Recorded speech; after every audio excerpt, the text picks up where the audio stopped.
تازه انگارها، ایجاد نویسندگان نهانبین و ژرف پیما، اندیشه های کلیدی در درک معنی زندگی، هستی و راستی و آیین و عنعنه های اجدادی. تازه انگارها، ظهور آفریده های نوین و بهین ادیبان فلک سیر از رادیوی فرهنگ.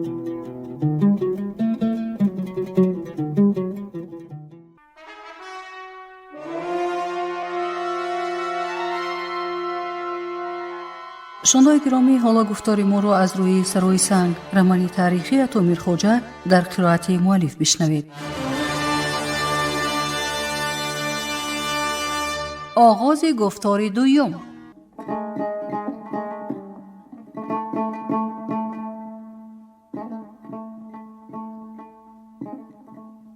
تهلوکه.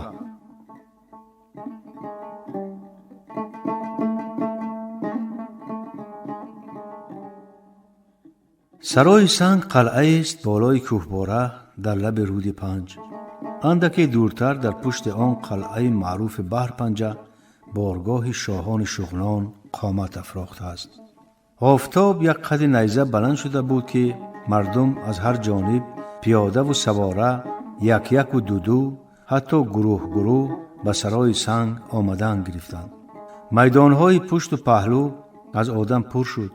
تمام طایفه مردم، پرشنوی، سوچانی، شاخدرایی، غندی، درمارختی، خوفی، روشانی، برتنگی، حتی اشکاشمی و وخانی و از گلامی و دروازی را دیدن ممکن بود. میدان رو بروی توپخانه خالی.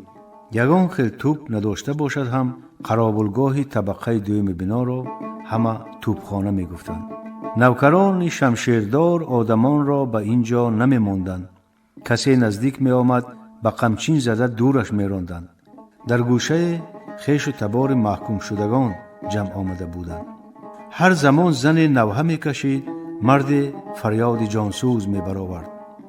میرزا عزیز از بالای شخپاره بلند باغ کلان پشت قلعه این منظره را تماشا کرده با هیجان منتظر ساعت جزا دادن محبوسان بود. از کوچه پس باغ هم آدمان دل و بیدلان به میدان سرای سنگ می فرامدند. میرزا عزیز حتی گفتگویشان را روشن می شنید. اینک قاضی دورق نیز در حلقه چند نفر در خمگشت جانب باغ پیدا شد. پشت قاضی خم زده بود و 2 نفر او را داشته می بردند. دیروز موسفید چه خیل بود و امروز چه خیل شده است. عیناً به مانند بابایم پس از ملاقات با شاه، قامتش کمان و رنگش کندگی. از دل گذراند میرزا عزیز. قاضی دورق برای نفس راز کردن بالای سنگ نشست. همه با چهره های غمزده منتظر برخاستن پیرمرد ایستادند. وی مدت ریش ماش و برنجیش را پنجه زده فریاد کشید. اوه از این نامسلمانان، یا مولا به جان این معصومان رحم بکن، بغیر از تو دادرس نداریم. چند نفر غریو برداشت. مرد جندپوش قد بلنده که میرزا عزیز او را بار اول میدید بانگ زد. از ناله و غریو سودی نیست.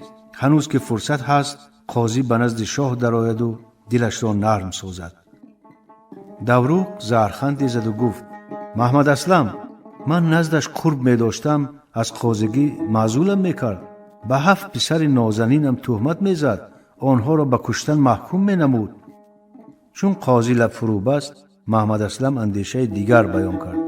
سید فرخ شاه را به میان درآوردن لازم.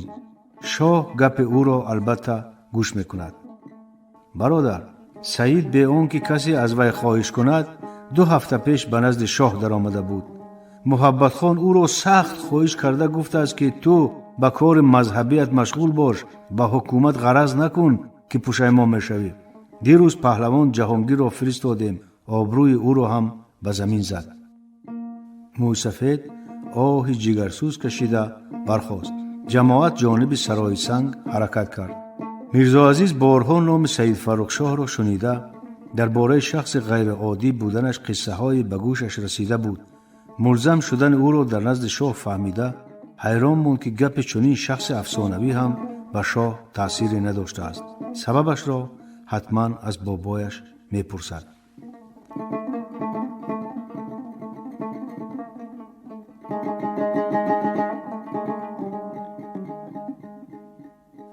خونریزی.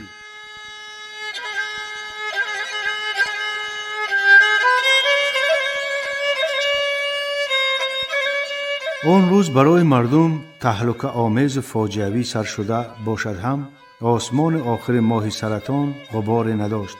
خورشید با نور و باران سخاوتمندانه زمین را پرتاب و تاب کرده بود. رسا نیمه روز یک گروه نوکران محبوسان را در میانه گرفته به میدان برآوردند. رسنی را به کمر هر محبوس حلقه کرده در مسافه یک قدمی آنها را به هم بسته هر دو نوگش را به زمین گلمیخ زدند. سپس نوکران در دو طرفشان صف آراستند. در ایوان توپخانه 3 کس پیدا شدند. در بین خودیشاه، در دو پهلویش جلادان، سالار و ایجاب. ناله و فریاد خویش و اقربای محکوم شدگان به فلک پیچید. با اشاره محبت خان ایجاب کمان دستش را به او داد. شاه محبوسان را نشان گرفت و پراند. کسی غلطید. شاه نتیجه عملش را انتظار نشده کمان سالار را به دست گرفت. تا نشان گرفتن و تیر خالی کردن از کمان سالار، ایجاب کمانش را پر کرده به شاه میداد و برعکس. داد و بیداد، ناله و زاری مردم و نوحه و لابه جانخراش زنان، دختران و کودکان به گوش محبت خان نمی رسید. او آنقدر به شوق و شور سرگرم تیرباران گردید که تیر آخرین را پرانده باشد هم باز دست به کمان برد. وقت دود بارود پراکند، شاه 2-3 دقیقه قربانیان خود را که در هر حالت به زمین افتاده بودند تماشا کرد و سپس به توپخانه در آمده ناپدید شد. مردم خواستند جسد نزدیکانشان را بگیرند، اما نوکران با شمشیرهای برهنه هشدار دادند که کسی نزدیک آید زخم خواهد خورد. این گونه تیرباران وحشیانه آدمان را در شغنان کسی در خاطر نداشت. میرزا عزیز این همه دهشت را از بالای شاخ تماشا میکرد و دلش خون میگریست. در پیش نظر صدها کس از دست یک نفر وحشی آدم صورت هلاک شدن بندیان را با چشمان خود دیده باورش نمی آمد که مردم در نزد شاه اینقدر عاجز و ناتوان باشد. خردسال باشد هم از هیبت شاه و هلاکت آدمان نهراسید. برعکس خونش چنان به جوش آمد که میخواست از شاخ فراید و راست به قلعه رود و محبت خان را با 2 جلادش زده استخوانهایشان را ریزه ریزه کند. با همین اضطراب و هیجان از شاخ پایین آمد و جانب سرای سنگ رهسپار شد. وقتی به میدان نزدیک آمد شاهد فاجعه دیگر گردید. قاضی دورق و خواهر آقسخال دهه‌ی ویاد از غم کشته شدن فرزندانشان دلکف شده مردند. شام فرا می رسید. قربانیان در صحن میدان غرق خاک و خون می خوابیدند و 2 جسد دیگر در حلقه مردم. میرزا عزیز از بین آدمان راه گشاده خود را به سر مرده قاضی دورق رساند. چکمن دراز و سله موسفید را کشاده بالای جسدش پرتافته بودند. آدمان خسته شده فغان و ناله هم کرده نمی توانستند. آنها گروه گروه به زمین نشسته زیر لب می موییدند. این مویش پست که از زبان 10 نفر مرد و زن یک باره می برآمد به هم پیوسته آهنگ جانگدازی به وجود آورد. این زبان ماتم بود، ماتم خلق شغنان. گاهی از گوشه صدای کشگویی آسمان خراش زن یا مرد بلند می شد و سوز و گداز مردم علنگه تازه می گرفت. بناخواست از سر جسد خواهر آقسخال ویادی صدای جرنگاسی زن به هوای فلک بلند گردید.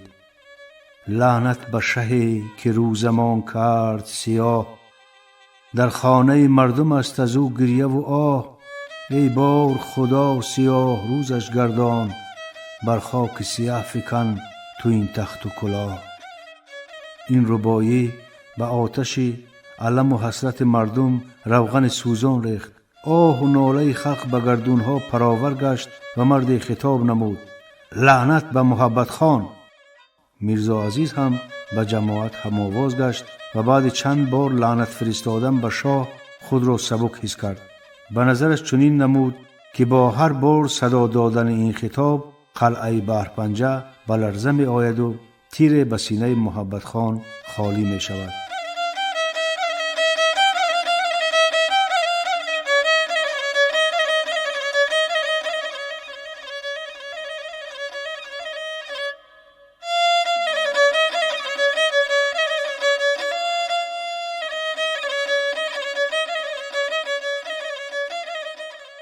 سپارش مخفی.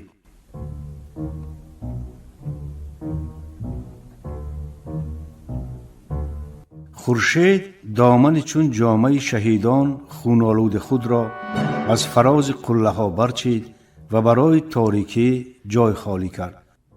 محبت خان در خلوتگاهش مست خواب بود. پس از آنکه قهر و غضب خود را با تیرباران به سر بندیان ریخت و خونشان را خیالاً نوش جان نمود، عصبهایش آرام گرفتند. به حجره خواب در آمده امر کرد که تا خطبه در نهایت بی ضابطه‌اش نکنند. چون شب از غایت عصبانیت و جوشش خشم میژه ته نکرده بود، در زمان خوابش برد. ولی دیر نگذشت که با سر گیج و طبع خیره بیدار شد. خواب دید که پدرش با ریش و موی تیت و پریشان میان توده برف نشسته هر زمان کلوله به جانب او هوا می دهد و فریاد می کشد: نامم را به یادم رسان که فراموش کردم. محبت خان هرچند فریاد می زد که نامت عبدالرحیم خان است، پدر سوالش را تکرار کرده آنقدر برف بارانش نمود که تا گلو غرق شد. هرچند دست و پا می زد برآمدن نمی توانست. این اثنا بیدار شد و احساس کرد که بدنش را عرق سرد زیر کرده است. از جا برجسته بود که به گوشش شیون مردم رسید. تازان به دهلیز برآمده صدای مردم را واضح شنید که می گفتند: لعنت به محبت خان. مبارک ها مبارک. با خشم فریاد کشید شاه. دقیقه پس مبارک که اقسخال سنورگ بود حاضر شد. این چی به مزگی؟ تقصیر معذرت می خواهم، ولی اگر حالا خلق را پراکنده کنیم به جنگ دست می زنند. قاضی دوروق و یک زن ویادی مردند.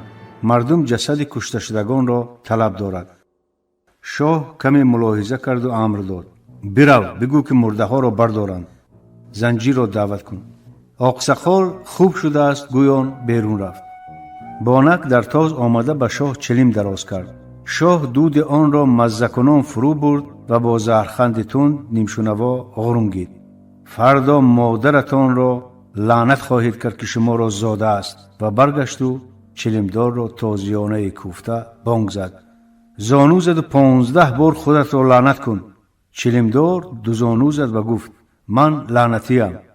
شاه دسته قمچین را به سرش کوفت و داد زد: بلندتر. چلیمدار با تمام آواز فریاد کشیدن گرفت: من لعنتیم. این زمان زنجیر جلاد در آمده در پشت چلیمدار استاد. شاه از کتفش زیر کرده او را در پهلوی چلیمدار شناند و اشاره کرد که به لعنتگویی بانک همراه شود. آنها من لعنتیم گفته داد می گفتند و محبت خان چلیم کشیده قدم می زد. سپس دست برداشت که بس کنند. من 15 مرتبه گفتم شما از 20 گذراندید لعنتی ها. ببخشید شاهم، گفتند با یک آواز جلاد و چلیمدار. بانک تو برو. چلیمدار رفت. شاه به زنجیر رو آورد. چی خبر؟ زن برادر اقسخال سفر در حقتان شاعری خیلی بد گفت، چون که خواهر اقسخال برای کشته شدن پسر عمک شوهرش دلکف شد. پس از آن که این زنک شاعریش را خواند، مردم به لعنتگویی آغاز کرده. بس نعره کشید محبت خان. باز چی خبر؟ اقسخال سفر بود یا نه؟ البته بود شاهم. سرش را دو دسته خپیده دیکک نشسته بود. ها حرامزاده صدقه نان و نمکم شوی. از غایت غضب رگهای گردن شاه دمیدند و دوام گپش را گفته نتوانست. باز چی؟ مردم منتظر اجازه شمایند که مرده ها را بردارند. اجازت. محبت خان ریشش را دقیقه خنجال زده، سپس با آواز پست به زنجیر نقشه کشیدش را فهماند. شاه عبدالفیض و سرخان را همراهت گیر و به منزل مرده‌داران روید. خود را آشکار نکرده معلوم نمایید که کدام از تیرزدگان مرده و کدام زنده مانده است. درباره زنده ها زود به من خبر رسانید. فهمو؟ بله تقصیر. بدو. زنجیر دبدبان از پی اجرای سفارش شد.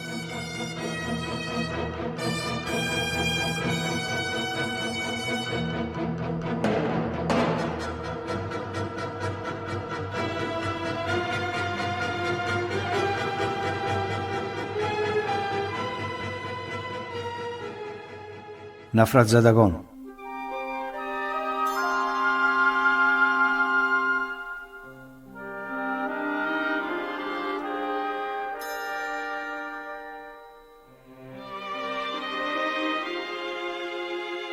شیرینبک آقسخال دیمرغان در روشان خویش و تبار بسیار داشت.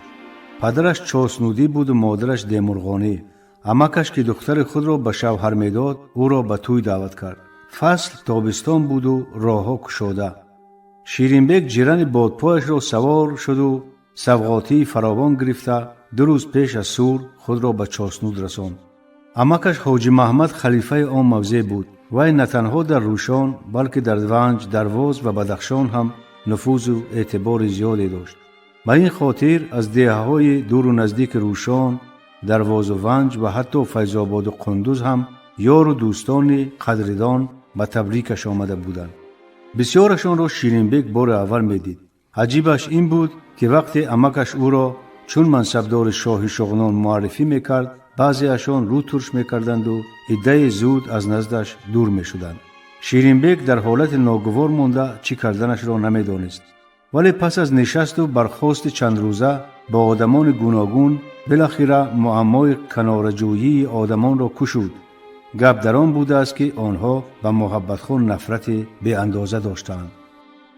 5-6 سال پیش محبت خان و یوسف علی خان با لشکر گران از بدخشان به شغنان آمده پدرشان عبدالرحیم خان را مجبور کردند که استعفا دهد. او را به خاطر کوتاه ساختن دستش از امور دولتداری به دهه بجوف بدرقه کردند.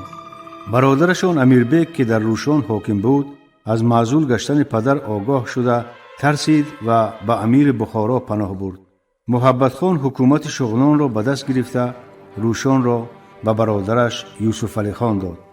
امیربک هم بیکار ننشست و از میر درواز سید محمد بک لشکر طلبیده خواست حاکمیت روشان و شغنان را از نو به دست آورد. درواز تابع امارت بخارا بود و این امر البته در موافقه با امیر بخارا صورت گرفت. امیربک قلعه پاچور روشان را با جنگ کوتاه گرفت و آماده نبرد حل کننده با برادران خود شد. محبت خان و یوسف علی خان از برادران مادر جدای خود امیربک و دیگران با آن ممتاز بودند که در راه به دست آوردن مقصود از یگان نوع رذالت و نوجوانمردی رو نمیگرداندند. این دو برادر یکی از دیگری ظالمتر، مکارتر و خودخواهتر بودند.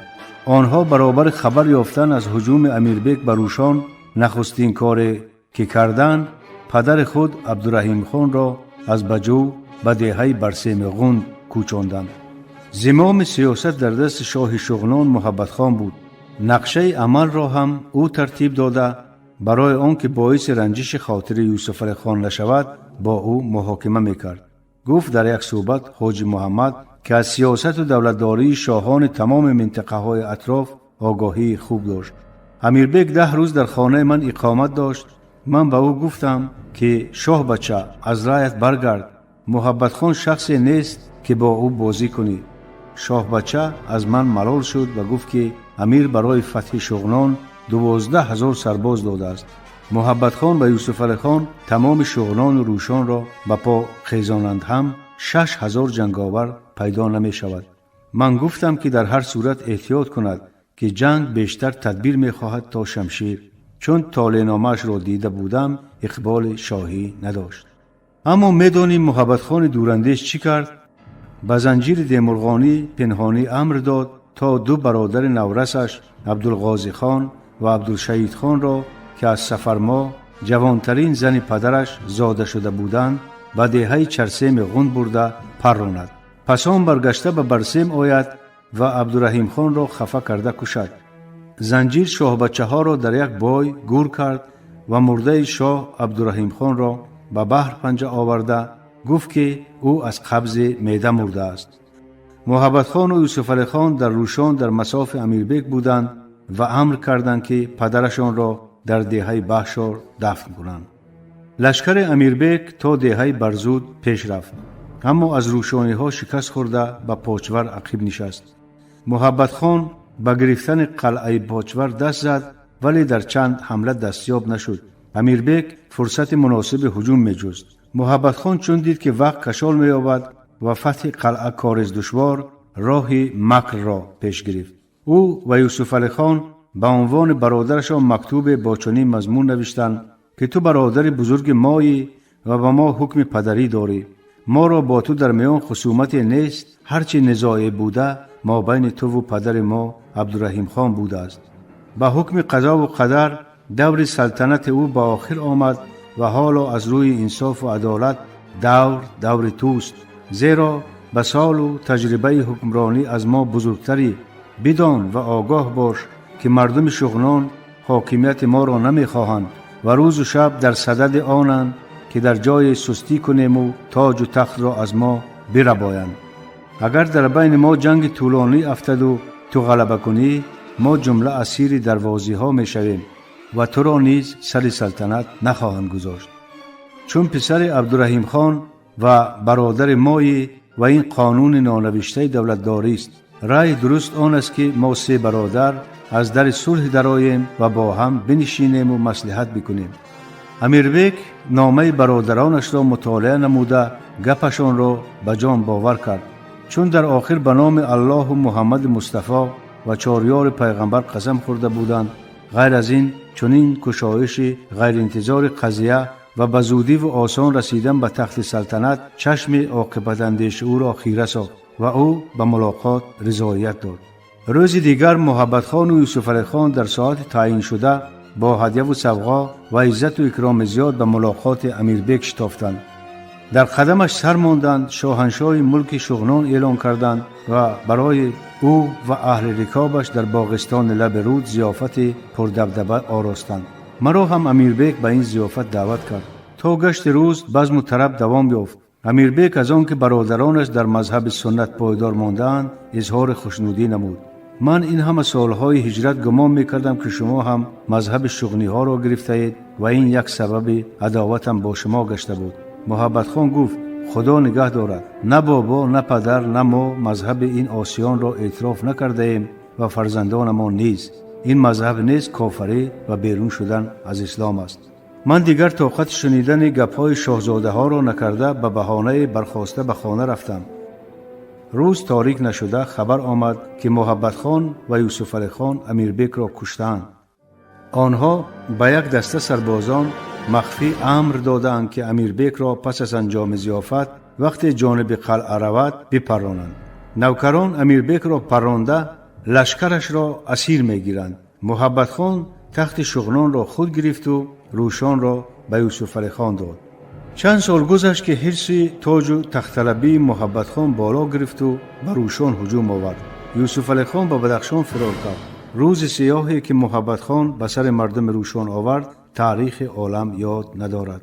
احساس مردم شغنان روشان را فهمیدن ممکن، اینها تبعه محبت خانند، اما دروازیان با او چه مخالفت دارند که از شنیدن اسمش رو ترش میکنند؟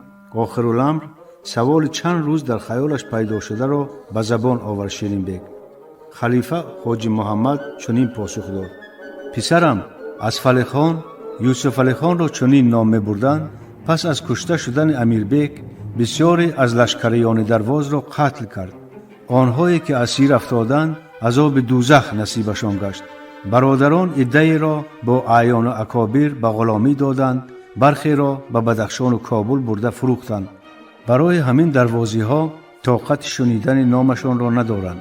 خلیفه زیر لب کلمه رد کفر خونده به چهار طرف پف کرد و سخنش را جنبست نمود. بچم، محبت خان پشت و روی ندارد. هر قدمت را دانسته مان، هر سخنت را سنجیده گوی. تو را به خاطر احترام داشتن در روشان و درواز آقسخل تعیین کرده است. خودت را احتیاط کن. من برایت هیکل می نویسم تا از آفتها نگهبانت باشد. 2 روز پس از انجام سور شیرین بگ راه شغنان را پیش گرفت. هیکل چرمپیچ از کتف راست تا زیر بغل چپش به مانند تسمه همایل بود.